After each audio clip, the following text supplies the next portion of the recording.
Hi guys. सो ये question solve कर रहे हैं गेस फ्रॉम द पास्ट। ठीक है, तो इस क्वेश्चन में ना हमारे को गिवन क्या है, हमारे को ना 3 वेरिएबल्स गिवन है, एक्चुअली 4। ठीक है, देखो n, यहाँ पे 4 वेरिएबल्स है n a b c। ठीक है, इसी वाले टेस्ट केस को लेके चलते हैं।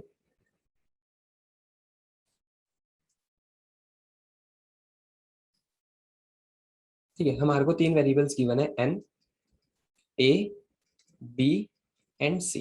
ठीक है, इसमें क्या है कि ना हमारे पास total n amount of money है। ठीक है, अब हमारे को ड्रिंक्स पीनी है। ठीक है, एक ड्रिंक की कॉस्ट है ₹a, दूसरी ड्रिंक की कॉस्ट है ₹b। ठीक है, एक ड्रिंक की कॉस्ट है ₹a, दूसरी की कॉस्ट है ₹b। बट ₹b वाली में एक खास बात है कि अगर ₹b वाली ड्रिंक हम परचेज करते हैं और हम उसकी एम्प्टी बॉटल को अगर वापस कर देते हैं तो हमारे को ₹c वापस मिल जाते हैं। मीन्स इसकी कॉस्ट हो जाती है b-c, अगर हम इसको परचेज कर सकते हैं तो। ठीक है, तो हमारे को ये बताना है कि हम एन अमाउंट में एट मैक्स कितनी बॉटल ड्रिंक्स पी सकते हैं। ठीक है, कितनी बॉटल ऑफ ड्रिंक्स हम परचेज कर सकते हैं। दोबारा हमारे को एन अमाउंट ऑफ मनी दे रखी है। ठीक है, इसके बाद हमारे पास 2 टाइप्स ऑफ बॉटल्स हैं, ड्रिंक की बॉटल्स हैं। पहली जिसकी कॉस्ट है ₹a, मीन्स अगर उसको परचेज करना है तो ₹a हमें देने ही पड़ेंगे। ठीक है, सेकंड की कॉस्ट है ₹b।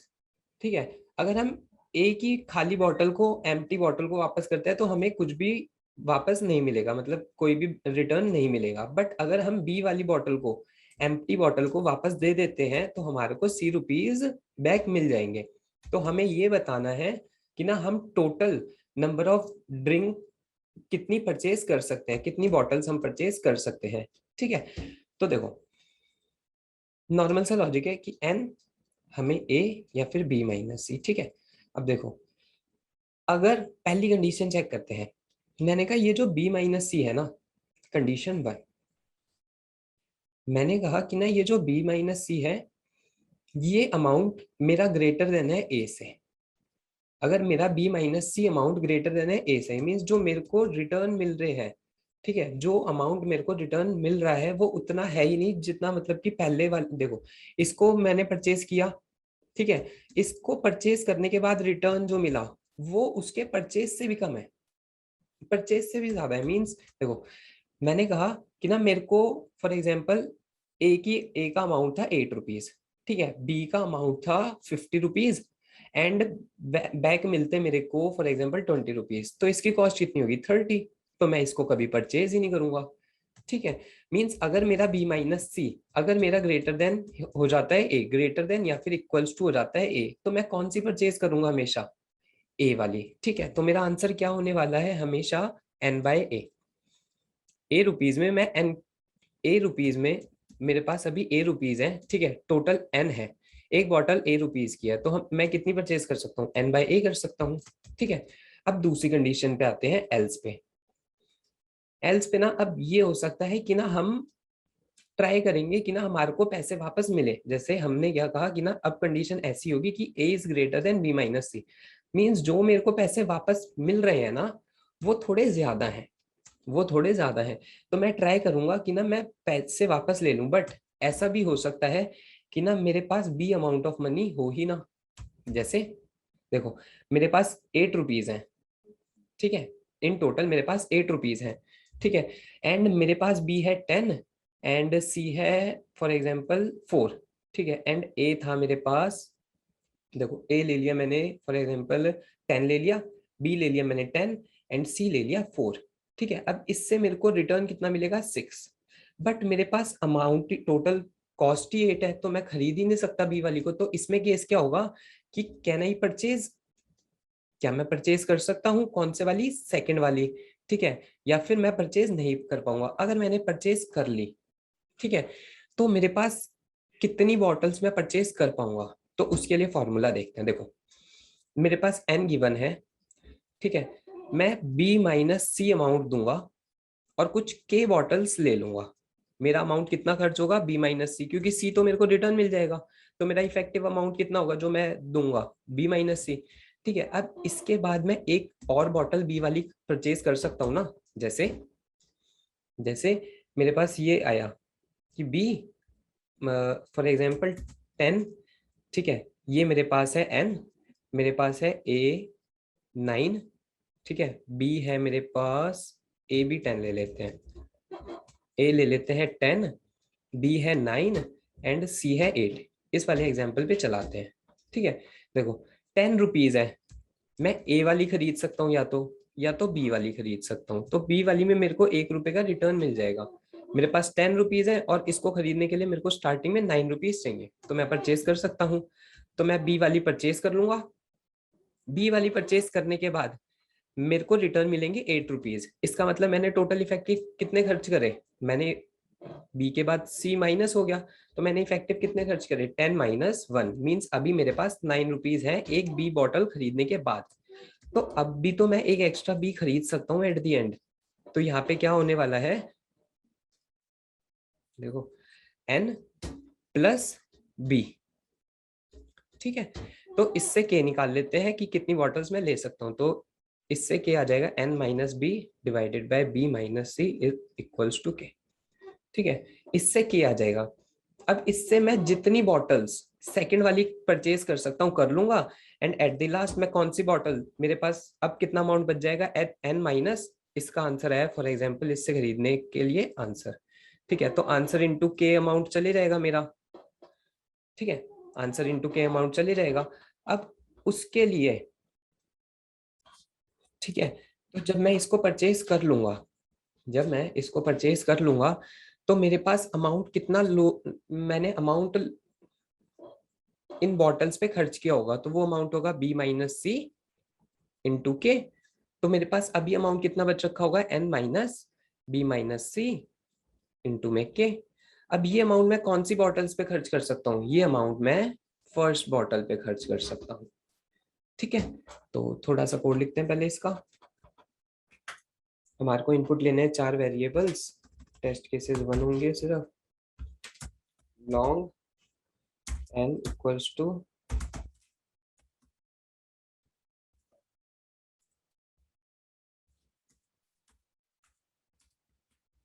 ये n, ये a, ये b, ये c, ठीक है। यहाँ पे पास करा n a b c, ठीक है। यहाँ पे long n, long a, long b, long c, ठीक है। अब पहली कंडीशन क्या थी, पहले डिफरेंस निकाल लेते हैं कि कितने रुपए बैक में। पहले की इफेक्टिव कॉस्ट तो ए है कि ए रुपए देने पड़ेंगे बस, बट दूसरे की इफेक्टिव कॉस्ट क्या है, बी माइनस सी। तो डिफरेंस निकाल लिया। अगर मेरा डिफरेंस ग्रेटर देन और इक्वल्स टू ए है, मींस मैं सिर्फ ए वाली ही परचेज करूंगा, क्योंकि मेरे को इतना अमाउंट बैक मिल ही नहीं रहा कि मैं बी वाली परचेज करूं, ठीक है। तो उसमें जाने का कोई फायदा होगा नहीं। तो मैं ए वाली कितनी परचेज कर सकता हूँ, system dot out dot print l n, a वाली कितनी कर सकता हूँ, एन अमाउंट है और डिवाइडेड बाय ए, ठीक है। अब दूसरे वाले केस के लिए आंसर लेते हैं 0, ठीक है। दूसरे वाले केस में मैं पहले चेक करूंगा कि क्या मैं बी वाली बॉटल्स खरीद सकता हूँ, कैसे, if B is less than और इक्वल्स टू एन, मीन्स जितनी मनी मेरे पास है उससे कम है मेरे को बी परचेज करने के लिए, ठीक है। अब कितने बी खरीद सकता हूँ मैं, बी वाली बॉटल्स कितनी खरीद सकता हूँ, तो देखो प्लस इक्वल्स टू, फॉर्मूला निकाला था अभी, n minus B divided by B minus C, n minus B divided by D, ठीक है। बट अब इसके बाद एट लास्ट जब मैंने सारी खरीद ली तो मैं एक एक्स्ट्रा बी वाली और खरीद सकता हूँ एक बॉटल, ठीक है, बी अमाउंट से। तो देखो इसके लिए क्या हो जाएगा, +1, ठीक है। अब मैंने बी वाली जितनी मैं खरीद सकता था वो मैंने खरीद ली। अब मेरे को हो सकता है मेरे पास अमाउंट बी वाले के लिए ना बच रहा हो बट ए वाले के लिए बच रहा हो। कैसे, जैसे मेरे पास ऐसा कुछ कुछ दिया होता कि ना मेरे पास 10 रुपीज है, ठीक है, ए है मेरे पास 8, बी है मेरे पास 9 एंड सी है मेरे पास 8, ठीक है। मैं क्या करता, मैं बी वाली खरीद लेता, बी वाली खरीदने के बाद सी से माइनस होता तो मेरे पास अमाउंट बचता इस टाइम पे 9। मैं फिर से बी वाली खरीद लेता। अब मैं बी वाली खरीदता, सी वाली, मेरे पास अमाउंट बचता 8। अब मैं बी वाली परचेज नहीं कर सकता, बट मैं ए वाली परचेज कर सकता हूँ। ठीक है, तो एट द एंड ये हो सकता है कि मैं ए वाली परचेज कर सकूं। तो देखो answer equals to plus equals to a वाली कितनी होंगी, देखो मैंने बी वाली कितनी परचेज करी होंगी वो देखते हैं। ठीक है, बी वाली पे मैंने कितना अमाउंट, मेरे पास एन अमाउंट था मनी का। ठीक है, एन अमाउंट मनी थी मेरे पास, मैंने बी में कितनी लगा दी, आंसर पे मेरे बॉटल्स रखी होंगी कि कितनी मैंने बी अमाउंट मतलब कि एन माइनस बी के लिए खरीदी। तो N minus B, sorry, D into answer. देखो इससे क्या हुआ, इससे क्या हुआ, एन अमाउंट मनी हमारे पास थी, बट इतनी बॉटल्स ना हमने डी अमाउंट पे खरीद ली। इतनी बॉटल्स हमने डी अमाउंट पे खरीद ली, तो हमारे पास इतनी इतने अमाउंट मनी ओवरऑल अभी बच रखी है। ठीक है, तो इस मनी का यूज करके हम ए वाली बॉटल्स परचेज करेंगे। ठीक है, देखो N minus D into N minus D into answer. ठीक है, divided by amount of A is A. ठीक है, यहाँ पे प्रिंट एल एन आंसर। चला के देखते हैं एक बार इसको।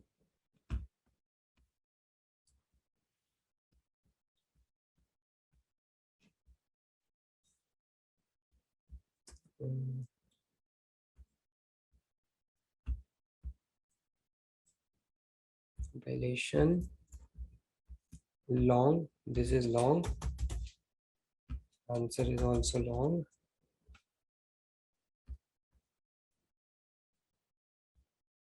System dot out dot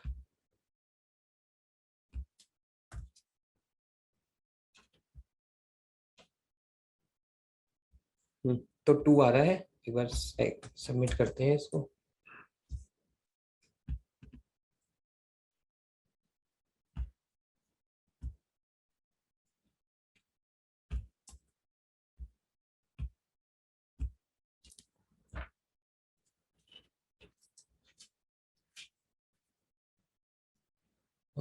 wrong in test case 2। ठीक है, एक सेकेंड। अच्छा, तो इसमें ये दिक्कत हो रही है कि अगर फर्स्ट वाला आंसर प्रिंट हो रहा है तब भी ये प्रिंट हो जा रहा है। तो इसको यहाँ रखते हैं, सबमिट करते हैं।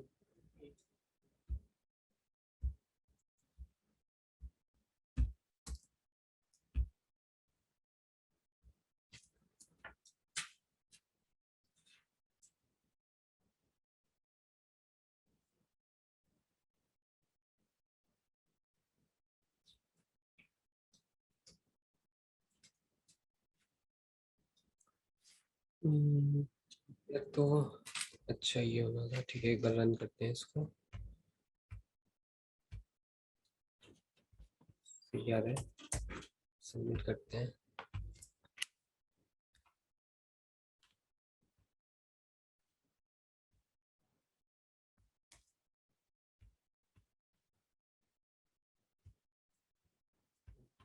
क्वेश्चन